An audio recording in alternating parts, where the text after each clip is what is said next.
Vamos falar um pouquinho de Oscar aqui, trazendo um pouquinho de experiências pessoais. Eu tenho prestado atenção no Oscar, né? Tenho criado minhas expectativas e existem dois grandes motivos. O primeiro deles, não preciso explicar, estamos todos aí contrariando Fernanda Torres e fazendo um grande clima de Oscar. Mas o segundo deles é a substância. Eu tô muito empolgado com o reconhecimento que a substância tem ganhado pelo seguinte: a gente sabe que historicamente a crítica de cinema sempre teve aquele pé atrás com o gênero de horror. A Substância é o 7º filme de terror a ser indicado a melhor filme na história do Oscar. Então, os 6 filmes que nós já tivemos indicados a melhor filme, a categoria de melhor filme, foram O Exorcista, Tubarão, O Silêncio dos Inocentes, O Sexto Sentido, Cisne Negro e Corra. Desses 6 filmes, apenas um venceu a estatueta, que foi O Silêncio dos Inocentes. Desses 6 filmes que eu citei aqui, eu diria que O Exorcista foi aquele que mais descaradamente e mais assumidamente era um filme de horror no sentido explícito da coisa. Acaba sendo um caminho menos penoso para filmes como O Silêncio dos Inocentes e O Sexto Sentido, que estão dentro do horror, mas flertam também com outros gêneros, conseguirem o reconhecimento do Oscar, do que para filmes como O Exorcista e A Substância, que são declaradamente filmes de horror grotesco com cenas explícitas. A gente tem aqui de exemplo O Exorcista com as suas cenas icônicas de cabeça virando para trás, né, vômito sendo jorrado na cara, e A Substância, que também vem com cenas de horror corporal extremamente impactantes. Então, assim, eu diria que A Substância tá de mãos dadas pro Exorcista, sendo talvez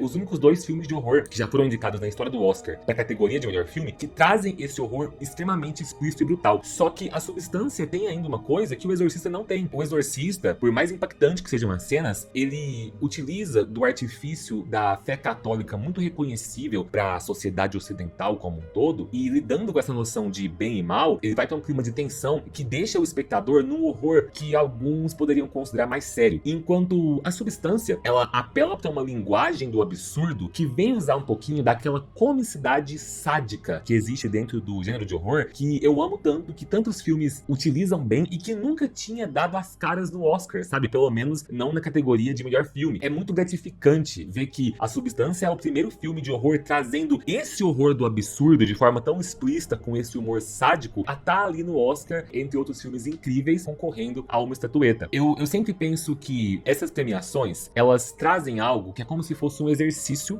de você analisar. Por que esse filme aqui, que às vezes não me agrada, é considerado bom por outras pessoas? Por que esse filme aqui tá chamando atenção? Eu super entendo porque que A Substância soa como ridículo para alguns, porque é um filme se utilizando do horror, do absurdo, um horror que choca, um horror que tá mais preocupado em impactar do que explicar a sua proposta. Então é um horror que vai espantar muita gente da sala de cinema, porque essa é a intenção dele. E ainda assim tem muita gente enxergando qualidade e ele tá ganhando o reconhecimento que merece.